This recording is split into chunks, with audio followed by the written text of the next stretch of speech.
these challenges, then the solutions. And then what I'm going to do is, I'll present few case studies of green and blue infrastructure which has been implemented in Melbourne. I work in Melbourne, and in the city where I work, the implementation of these strategies. You know, in any research, action is important. You know, there is something called pure research or basic research, and there is something called applied research. And the need of the hour is applied research. That doesn't mean basic or pure research is not important, but that has to be translated into action.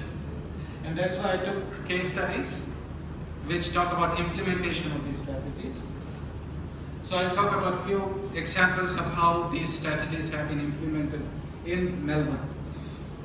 And then finally conclusions. Now, as I just said, as of now, about 50% of the world's population, or a bit more than that, lives in cities. And it is forecasted that in the next 20-30 years, this population in the cities is going to increase to about 70 to 80%. That means, you know, a big chunk of the population lives in cities by that time. And nowadays everybody talks about sustainability because it's required. And sustainability, when we talk about sustainability, it's basically in cities, sustainable cities. And that is what I'm going to talk about. Sustainable cities, or you can even say climate resilient cities. Interestingly, this is a graph, and I'm sure many of you have seen this. On the y-axis is the number of natural disasters. You know, we got floods and wildfires and droughts and so on, heat waves. And what is seen is, in the last 50 years, 60 years, you know, science is advancing, technology is advancing, but the number of natural disasters are increasing. And this is something that you all as engineers of the future should be thinking. Why? We got technology with us, you know, the latest technology and engineering is there. But in spite of all that, natural disasters are increasing. Why? And in this talk, I'm going to talk about two problems why this is happening. The first one, as you know, is climate change. And the second one is, what I have written here is urbanization. And what do I mean by urbanization? Two things here. The first one is cities, which are becoming bigger and bigger, but they are unplanned. They are not properly planned. You know, for example, you know, the construction of buildings in cities do not follow the regulations. And the second one is people moving into cities. Okay. So these are two things which I call is urbanization, cause of the problem. This is something which we all know. You know, we know that the greenhouse gas emissions is increasing. You know, all the fossil fuel-based power plants and cars and so on. And as a consequence of that, the temperatures are increasing. And that's what we all understand as global warming. So that's a problem, a big problem. And what are the causes of this global warming or climate change? These can be broadly classified into three. The first one is burning of fossil fuel based, you can say, energy. It could be power plants, it could be transportation like cars and so on, fossil fuel based. The second one is to make way for cities, we have to cut trees. You know, I'm sure even in Hyderabad, you know, places where we have developed it now, cities, about 20-30 years back it was forest. So those forests have been cleared, cut, to make way for cities. The second problem is cities, because trees are important, and I'll talk about that briefly later.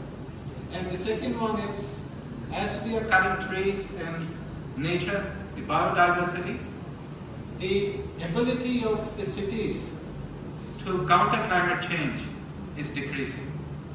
You know, the cities are not able to capture the carbon, which we used to do before, and therefore it's not able to withstand the climate change which is happening.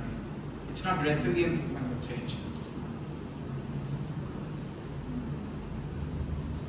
Extreme heat, even we have the heat waves in India. Recently there were heat waves in Europe. And so no country is spared. Climate change is not looking at developed country or so on. Any country, everybody is facing climate change. And I won't spend time here. We all know that cities are more hotter as compared to rural areas, so that's got the urban heat element of it.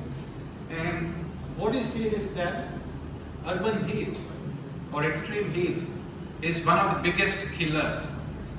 We got floods, we got droughts, we got wildfires, bushfires, but out of all the natural disasters, heat, urban heat or extreme heat is one of the biggest killers.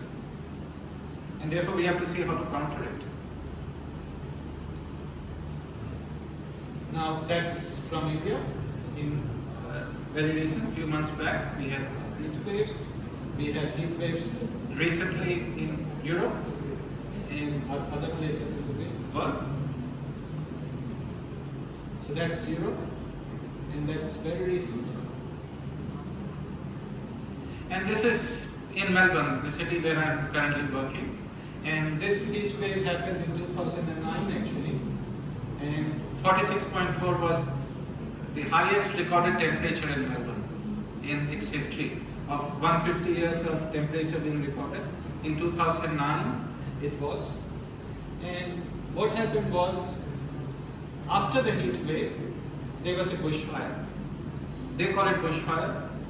Here in India, they call wildfires or forest fires. And 170 people died in the forest fire in Melbourne. But before the forest fire, there was this heat wave, and in the heat wave, 370 people died. So it was the heat wave which killed more people than the bushfires. So the heat wave came before, it killed more people, 370 as you can see. After that came the bushfires, and the number of deaths with bushfires was less. So it was heat wave which was more dangerous. And the second problem, which I mentioned, is urbanization. So what is urbanization? The cities are expanding, the impervious areas, the concrete and roads are increasing, which leads to increased runoff because the rain and so on runoff cannot infiltrate into the ground, and therefore the runoff is increased, and that leads to floods because the rain during extreme events cannot be run off to the nearest water body, rivers and so on. So the drainage system is not able to cope. And I mean, you know this, I'm not going to spend time. Every city in the world, there's no city which is spared with floods and so on. So this was in Melbourne a few years back.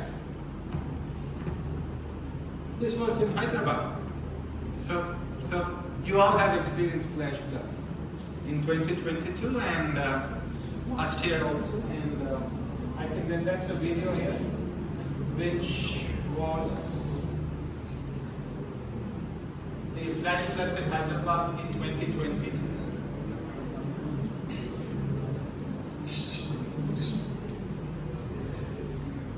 I think the volume's not there. If we can get the volume in the speaker, it's possible. I cannot comment.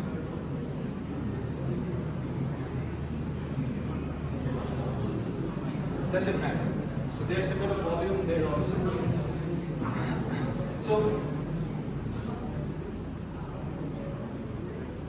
So why is this happening? Because the stormwater drainage system is not able to drain the runoff which came. It wasn't designed for that. The city is expanding. We have made bigger cities, but at the same time, the drainage system was not designed to take that kind of extreme event. So the problem with, I would say, the design of cities. This is something which happened in Australia in this can we get the volumes in the speaker? Because these videos which Video are volume.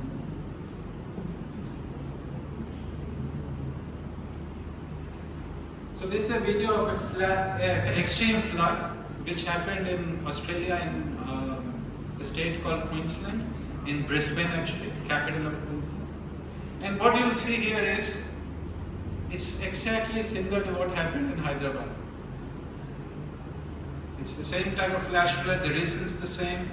The city is not designed to take care of that.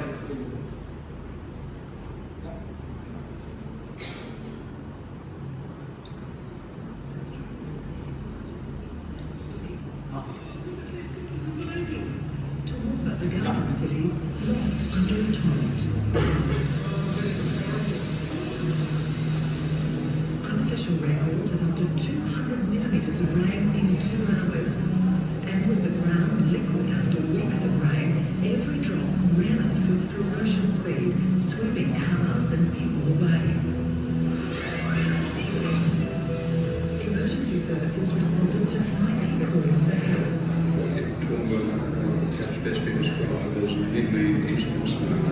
It didn't resemble flood damage. Buildings were ripped apart, 50 businesses smashed. Oh, so the point I'm making is, extreme events like rainfall is increasing, but the cities are not prepared for, they are not designed. The stormwater system, the pipes and the drainage system is not designed to take that kind of extreme event. Many cities in the world, be it India, be it Europe, be it Australia, it's the same. And this is the same floods in Brisbane, 2011. So this was about 2 months before the flooding happened. And what you will see is 2 months after that, the whole area is under flood. Why? Because there's no drainage system designed to take that water away. Same thing here. That's a residential area here in Brisbane. And this is what's called a detention pond, especially civil people, water resources. They would know what is this, a detention pond or a retention pond, which is supposed to slow down the runoff. And in this extreme event, everything was gone underwater.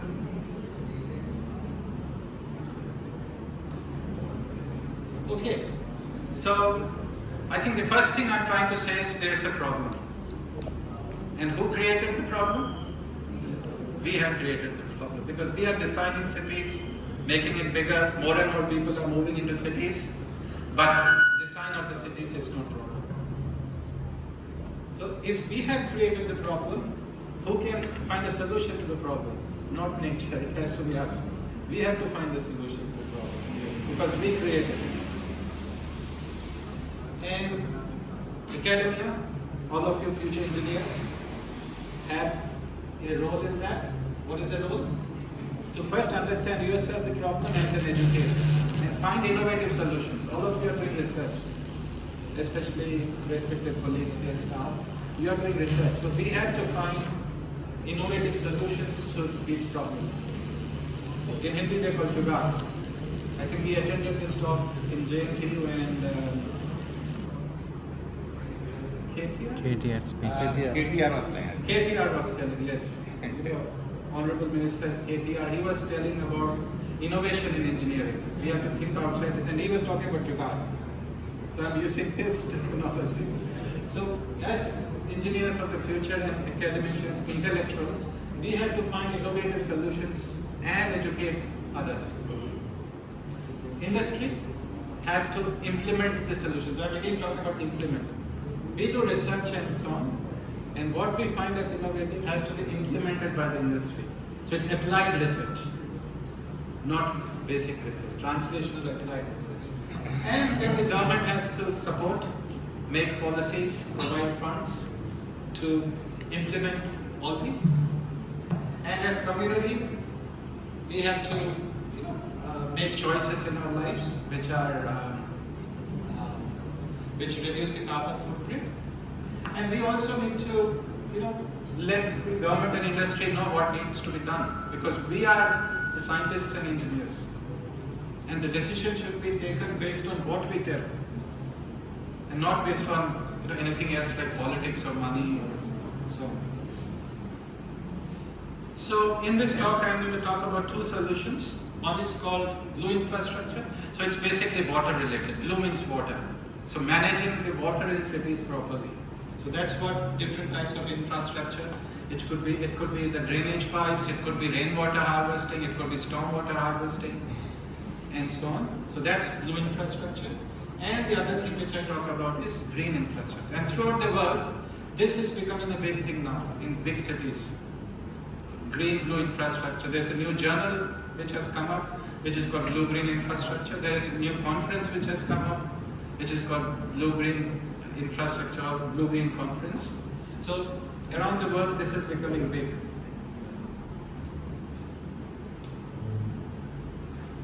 And I won't go into this. You know why we need blue green infrastructure in a city. And it has got different names. Some cities call it, some parts of the world call it water sensitive urban design. Some call it nature-based solutions. Some call it low impact development, LID. Especially in Europe, they call it LID. I think in India, they call it water sensitive urban design, same in Australia. Examples of these include green roofs, even trees. You know, trees are so common, you don't think about trees. But trees are a very good example of the strategy to counter climate change. And then blue infrastructure like rainwater harvesting, stormwater harvesting, use of recycled water, and so on.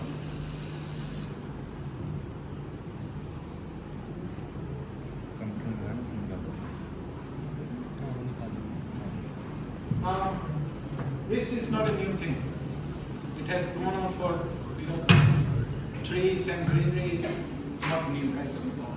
So it's in the modern industrialized world, it's going on, but in India it's been there for centuries, as we all know. So it's developed, and as of now it's called urban green blue infrastructure. And that's a definition which was given in a recent paper by the researcher. It's a network of green spaces and water systems that deliver the services and function to the urban cities. And this talks about the scale, the spatial scale. So it can start from a very small scale like a building, local scale, and it can go up to even a city scale. And in a building scale, a small scale, it could be what's called green roofs and rain gardens and so on. And as the spatial scale becomes bigger, it could be wetlands and urban forests and so on. So it varies in scale. And these are some of the benefits of green infrastructure, as you can see here. It leads to the mitigation of the urban heat island effect. As I said, urban heat is one of the biggest killers. And the best solution for mitigating urban heat is trees. So it cools down through evaporation shading, and it reduces the energy needs for heating and cooling, improves air quality, as we know trees improve the air quality, reduction in runoff, trees reduce the runoff, in case you don't know, improves the water quality. So it's not just trees, I'm talking about green infrastructure in general. And of course, it's aesthetically good to see. So now I'm going to talk about a few case studies which has been implemented in Melbourne. Okay. And these are what I'm going to talk about. The first one is an initiative taken by few organizations to plant trees in the city of Melbourne, especially in the western side, western suburbs, or the west of what is called as west of the CBD. And greening initiatives has been taken by many local councils, and I'm going to talk about two case studies here. And recently, the government agency called Department of Environment, Land, Water and Planning, that's the short form which I've written TEL, they gave a fund to plant trees. And the total amount available was to plant, the total amount available was $5 million to plant 500,000 trees. So that's $10 per tree they were giving. 500,000 trees to plant, 5 million to plant 500,000 trees. And the last case study I will talk about is my university, which also took some initiatives to plant trees and so on. So that's what I'm going to talk about next 15 minutes or so. Anything, questions, comments from anyone? I think this may be the halfway of my talk, so anybody, respected colleagues here or students, anybody has any comments or thought on this before I proceed to the second half of my talk?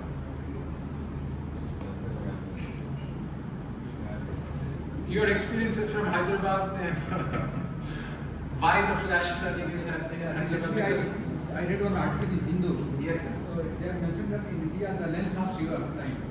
Yes. There is a huge gap between the length of sewer line and the road. That is the main reason. In fact, this came after this flood in Bangalore. Recently, yes.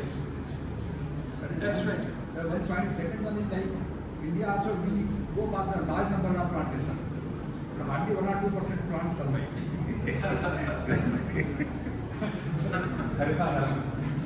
Yes. You know, in Melbourne, I have seen case studies, and what I've told is the survival rate is about 50%. Okay, but it is very less. Very less. 2%. Yeah, hardly 1 or 2%. Yeah, that is a matter of concern, I would say. Yeah, serious concern. Yes. Yes. Yes, the student is here presentation website, so it's really but green building technologies are they being green building technologies Yes, green building technologies are being have implemented. been rated. Yes, but So here many green buildings are there in India. yes, It's actually a movement. So Green Building Council of India is there and they rate that building. So I think what is the status in Melbourne? I will briefly talk about this. So now in Melbourne, with green building, every residential house needs to have what's called 6-star energy rating. So that's standard, 6-star. But there is work being done to take the energy rating further to 7-star and so on. That's not common, but still there is a lot of talk happening about zero carbon houses which have their own energy, so that it's not dependent on the grid, and it's got its own water which is being treated and recycled and used and so on. So that is coming up. One big thing which is happening in Melbourne is, in the new developments now, in the last 4 or 5 years, is along with potable water, drinking water, there is another pipe which comes, which is called recycled water pipe. So the color of that pipe is purple. I will talk about briefly later in my talk. So in the past, there used to be one pipe, which is the water pipe, the drinking water pipe. But now there are 2 pipes coming. One is the drinking water, the other one is the purple color pipe. The pipe is colored purple. Even what is dug into the ground is purple, so that there is no confusion. And purple is recycled water, which cannot obviously be used for drinking, but it can be used for gardening and irrigation and car washing. So yes, it is coming up slowly, but with building materials I have not seen much. But I have seen about energy, lot of solar energy being used, residential areas, solar panels, very common. Energy is, yes, very important. Water is very important. But something which I think should happen in the future is with building materials. Because building materials, if it is concrete, it takes the heat, and that's not good because it increases the heat, rather than having material which is reflecting the heat. Okay, I'll continue. Thank you very much. So this is the initiative, the first one which I was talking about, the Greening the West initiative it is called. And in the last, it started from 2015, so last 6-7 years, they have planted 1 million trees in the western part of the city, western part of Melbourne. 1 million trees, so that's a big number to plant 1 million trees in 6-7 years. So it was not one organization, there were about 15-20 organizations together. It was an initiative started by the water company actually, which used to be called City West Water in Melbourne. So that's CWW, which I've written here. It's got a new name now, but about a few years back, not even a few years, about 1 year back, it was changed to a new name. But initiative which was started by the water company, and then there were a lot of local councils and so on which got involved. And the funding was provided, and in the last 6-7 years, 1 million trees were planted, as I mentioned. And recently, they had started the phase 2 of the program, Greening the West initiative, and they have targeted to plant another 1 million trees in the next 5 years. It's an initiative taken by organizations, about 15-20 organizations together. So that's a very wonderful thing to happen in a city. And then this is another program which is provided by this agency, the government, Victorian government agency. They call it More Trees for a Cooler, Greener West. And in 2022, they provided funds to plant 185,000 trees. 185,000 trees, and in fact they gave $10 per tree. So that's 1.8, almost $2 million was given in 2022 to different organizations to plant trees. And my university, where I work now, Victoria University, was given $50,000 to plant 5,000 trees on our campus. And in a university to plant 5,000 trees is not an easy exercise, because universities usually are not, if it was a local council, they have to plant, they have funds, they have to plant trees. But for a university to plant 5,000 trees was a big task, a big challenge, I would say. And we got a lot of support from the minister. This is earlier in the year, in fact, Dr. Singh he happened to be there, so he was with me to this event. It was launch of this event in, I think it was April. And she is the Minister for Environment and Climate Change for the Victorian government. And the minister gave a lot of support. There was an opening ceremony and different organizations came which were being funded. So here what I'm trying to say is there is a lot of political support in terms of money, in terms of encouragement for these kind of initiatives. And then we did an exercise at our university, so that's one of Victoria University where I work, our campus. And then we found that there was a lot of land here which had basically it was not being put to use. So we decided to plant the trees on this site, in the land there, on our campus. And then we got the community to plant trees. It was not through contractors or anybody, we got the people, the community to plant trees. We had one day where we called it the community tree planting day. It also in Australia happened to be the school tree day on 29th of July this year, 2022. So many schools and community organizations were involved in the tree planting. And that's the start of the event. They started, and the green things which you see there are tree guards. Because this area in our campus has got a lot of rabbits. And if the trees are not protected, the rabbits will eat, because these are small trees. Less than a foot trees. Tube stock they call it. And if they are not protected with tree guards, the rabbits are going to eat it. So all the 5,000 trees have to be protected with tree guards. That's myself with the Vice Chancellor. Again, leadership support was there. That's the Vice Chancellor of our university, Professor Shoemaker, Adam Shoemaker.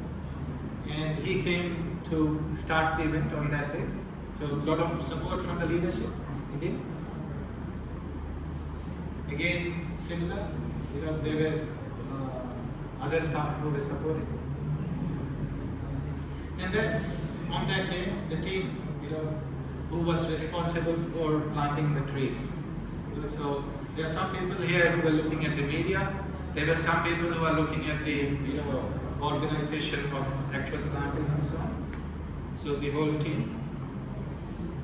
And some of my colleagues who guided us, because in the university we never did tree planting. We didn't have much knowledge. So there were colleagues in other organizations who provided valuable advice on how to go about with the process of tree planting. And that's at the end of the day, on 29 July, after 5,000 trees were planted. So in one day, we started early in the morning, 7:30 in the morning. The preparation started, and by 3:34 in the afternoon, 5,000 trees on campus were planted. So that was a big challenge, but we did that. So that's a short video. I think I will clear that.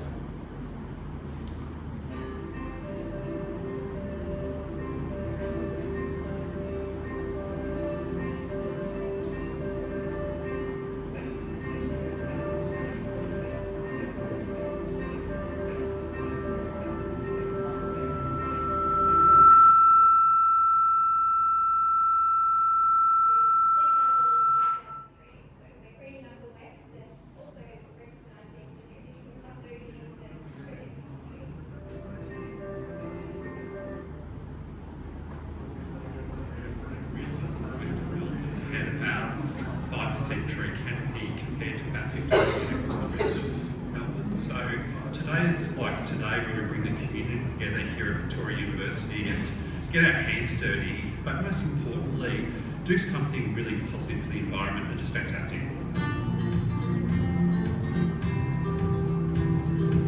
This project has involved a lot of different parts of VU, so it's been terrific to bring all parts of the university together and to really create a project that has a lot of benefit for the long term.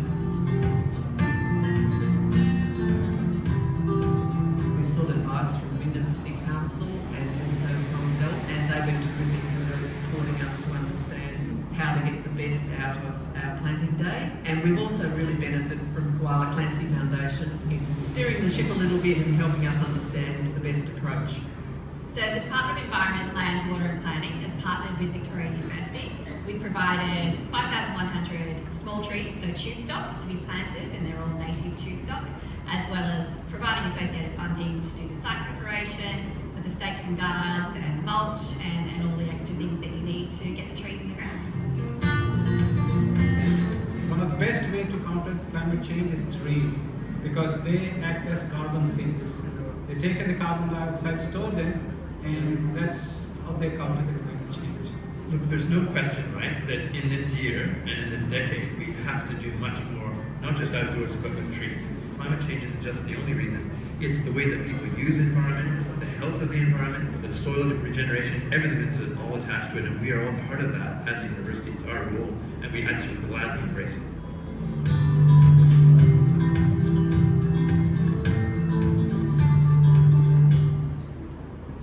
Okay, so that was a community event. A lot of people came, about 150 people came. We had different sessions, morning, a middle one, and then an afternoon. And people came. Leadership team was there, including the Vice Chancellor, for about 1.5 hours. So community, leadership, a lot of support together. The other thing which I'm going to talk about is in about 2 years back, in my university, I got funds to make a green roof on campus. A green roof on the roof. So it's level 4 of the building, a green roof. And so we did a research analysis on which building in the campus can be used to make a green roof. So a lot of buildings were analyzed. And then one of the buildings, which happens to be this one actually, the roof of this building, was selected to make a green roof on top. So that's the roof which we selected. It's much bigger, you don't see the other side, but the green roof was made here. So this video is taken before the start of making the green roof. And this was one day before the green roof construction started. So I went to the roof and made an introductory video on why this roof was selected to make a green roof. So about 1.5 to 2 minutes I'll clear this one. I am on the roof of building here. This roof is not going to look the way it is in another 2 weeks' time because we'll have to be from here. This roof was selected because it met all the requirements for a green roof. The most important requirement was the structural issue, whether this roof can take the weight of the green roof. We have a structural engineer who went through the drawings and then he approved the site. He said the site is okay, the roof is okay, the weight it was a building morning there. The other requirements was waterproofing and this site met the requirements for so that was good. The green roof would also require drainage because it's going to be irrigated and the bottom is drainage. We have the drainage bits right here, so they will come up and on this roof. So that was excellent in terms of drainage. And another issue which was very, very important is the safety because we have staff and students and visitors on this site. This site had the safety railings, the guard railings all around, which was good in terms of accessing the roof safely. And the last requirement which we needed was we needed power because we would have pumps required for the irrigation. And this site had this power socket, which was excellent too. So this site met all the requirements we needed for the green roof, and that's why we selected this site. So that was a small video I made why this roof was selected for the green roof. And once the green roof was constructed, it looks like this. So now it looks like this. It's got a small water body here, and there are patches of green roofs on the roof here with plants growing. So that was another video looking at the time. I think I'll play it. I think it's still okay.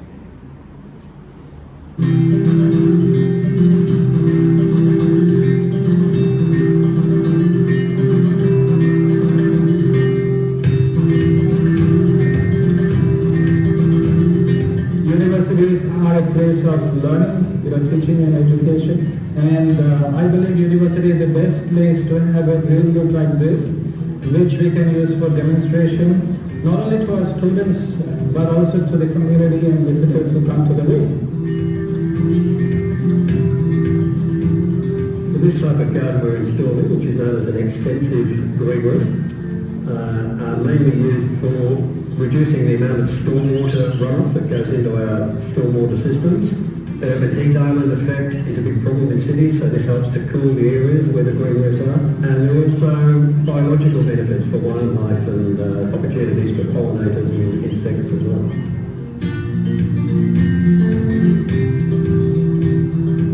So the first stage was obviously to get rid of a big chunk of these concrete pavers. The next stage is to build a support layer for the green roof so we don't damage the waterproofing membrane, that sort of thing. Then we install drainage layers, irrigation, substrate for the plants to grow in, and then the plants themselves.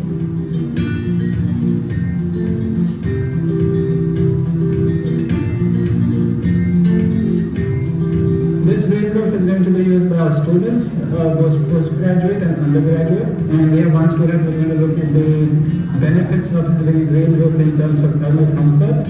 It's going to improve the water quality. The water which runs off the roof, the quality is going to be improved. And one student is going to look at that too.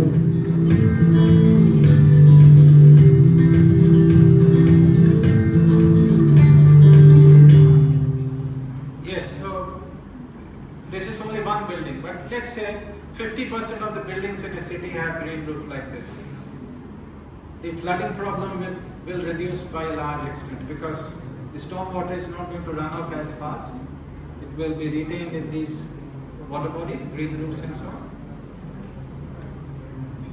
And then the other initiatives which we have taken like hydroponic systems. I will skip this one. And with these kind of initiatives, what happens is the community gets involved a lot.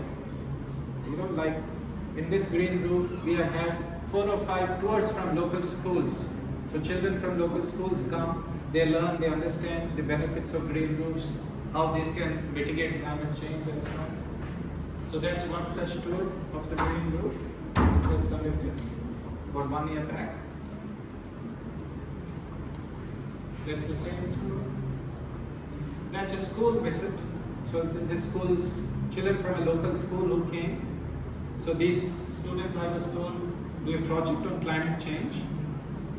And these are young children, if you see. These are, I think if I remember, these are 7th or 8th grade students, or 6th or 7th grade students. So they are having first-hand experience of these kind of initiatives like green roofs. There was another school visit. These children are a little bigger. I think these are 12th grade, 12th class children. So they came and they understood a lot of questions, a lot of discussion happened on the roof. Here. That was another group of students who came on the roof. Again, 12th class students. And then local councils are taking a lot of initiatives. And one of them from the council called City of Melbourne was the urban forest strategy, where they were planting trees and more greenery into the city. They were looking at green roofs in the city, what's called the CBD, Central Business District of the city. And I've got a picture, I think. So they did an analysis first, and what you can see is the green colored roofs in the city are where green roofs, which have potential for green roofs. And the red ones are those which have potential for solar panels. So they did this study, and then they encouraged the owners of those buildings, if it was private, and if it was government, the government agencies were encouraged to have green roofs on the roofs. And this was the potential sites. You can see a good amount of the buildings are green, which means they can have green roofs. And as of now, in Melbourne's CBD, what they call the city, Central Business District, there are about 100 green roofs in the CBD. And these are some pictures taken from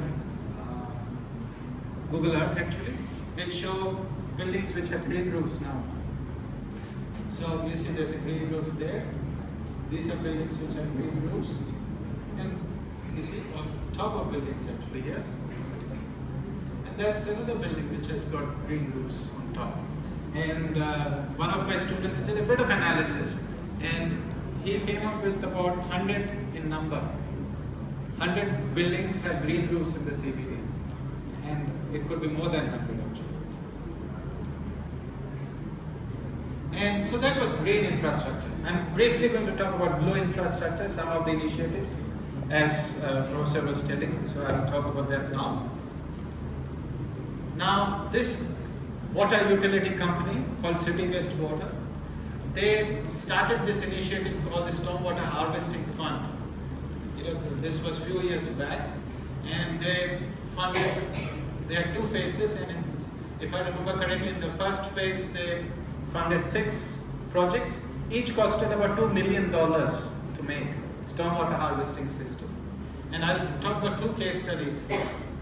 One is in a park, in fact both are parks, I'll talk about this briefly. So this, the first one, which is, rather I'm first coming to the second one, which is called the Arndell Park. This is a decommissioned sewer channel, you can say. This must be very old, 60, 70 years old, but it's now decommissioned for many years.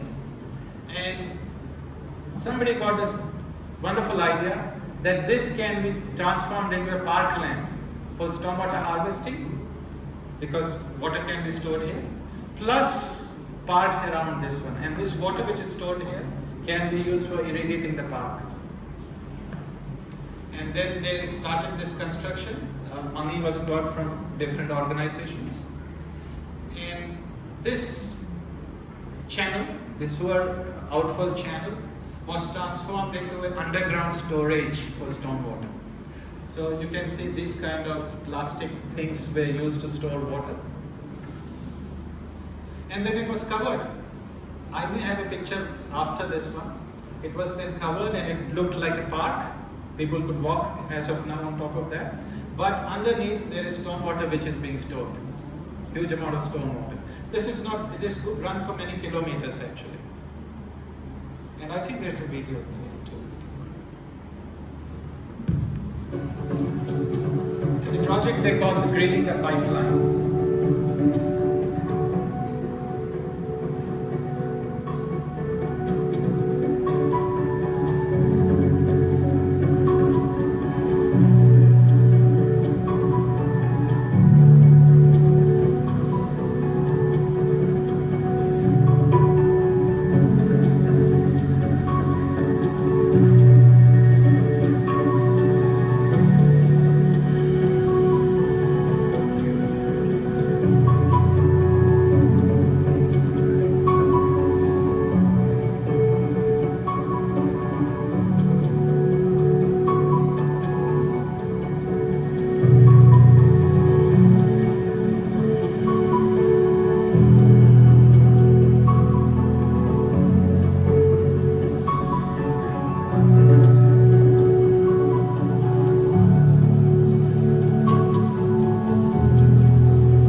I think as of now, it's a very beautiful park. This video doesn't show it now, but I don't have that picture also. But it's a very beautiful park with a lot of greenery, and people and children can play and so on in this park. So that's very innovative. So it was a decommissioned sewer outfall, open channel, and somebody got this idea, which is a very good idea, that it can be transformed into stormwater harvesting site, and then the parkland can be irrigated using that water. The other case study, out of those 7 or 8 case studies, the second one, which I'm going to talk about, is a park again. So that's a park. On this side, there's a big oval here, which you don't see in the picture, but there's a big park. And at the side here, there was underground storage which was built to store about 1.2 million liters of water, stormwater, which comes. And it was again those kind of plastic crates kind of thing which was used here. And then it was covered with mud. And then on top it's a park. But actually underneath that there is this underground storage to store stormwater. And that water is then used to irrigate the park and nearby green spaces. So that's another low infrastructure, water sensitive urban design kind of strategy, which saves potable water. Because if stormwater was not used, then this park would have been irrigated using drinking water, what's called potable water. But quite a large amount of potable water is saved for irrigation because stormwater is used now. So 2 case studies I'm presenting. There are a few more, which in the interest of time I will talk. And then some other initiatives which took place in Melbourne in the past. One of them was this Target 155, where people in the community were encouraged to use 155 liters of water per person per day. Because water was becoming short, less water because of drought situation and so on. And before in Melbourne city, people used to use about 260 liters per person per day. But then a lot of education happened, there were billboards on this, they were, on TV and other places, they were advertisements for this. And then the amount of water which people then use reduced by about 100 liters per day per person. And currently it's about 160, I believe, liters per day per person. So that's water conservation initiative. This is what I was talking about in the answer to the question from Professor, was the use of recycled water. So this comes from the wastewater. Recycled water is a byproduct from the wastewater, as you know, from the treatment of wastewater from wastewater treatment plants. And all the new suburbs and new developments have this purple pipe. So there are two pipes, as I said. One is the drinking water pipe, and the second one is the purple pipe, which has recycled water. And all the irrigation and all those things are done with the water coming from the purple pipe, recycled water, which again saves, which is cheaper, because drinking water is costly, but recycled water is much cheaper. So it saves money, it saves water, because for irrigation and so on, we don't have to use drinking water, so saves water. And another thing what I wanted to mention was this kind of storage, the runoff which comes from, let's say, an extreme rainfall event. A large amount of the rainfall which goes as runoff is stored in these tanks. And therefore the chances of flash floods, or the risk of flash floods, nowadays they talk about risk. So the risk of flash floods is reduced. And just imagine in a city, if there are many like this around, underground storages which store water, the rainwater which goes as stormwater is stored in tanks, that would reduce the chance of floods, like what happens in Hyderabad and Bangalore and so on, if we can have underground storages like this. So this is not new technology for India. It has been there in India for centuries. But unfortunately, in the cities which are being developed and planned, water-sensitive urban design or blue infrastructure is, I believe, not properly incorporated. So that's an example of a park which uses recycled water for irrigation. So it's very clear that this water cannot be used for drinking, but it can be used for irrigating. So very clear, purple pipe. So in conclusion, cities, as we discussed, are becoming big and big. More and more people are moving into cities. But if we don't design them properly, then these cities cannot cope with these challenges like climate change. And therefore, the need of the hour is to design cities which are climate resilient cities. And I gave the example of the city where I worked, Melbourne, which is a good example of a city which is taking up green infrastructure and blue infrastructure. And I gave you examples of that. And another thing which I try to emphasize upon in my talk is academia, all of you people, students, future engineers, and respected colleagues, government, industry, and the community, people, have to be educated and work together to implement these initiatives. And when the government sees that people want these initiatives, they have no choice. They will have to provide funds. If engineers and common people like you are educated and you push for that, you raise your voice for that in media and so on, then the government will have to fund. So all these people will have to collectively work together. Only then cities in the future, or cities of the future, would be climate resilient. Thank you very much.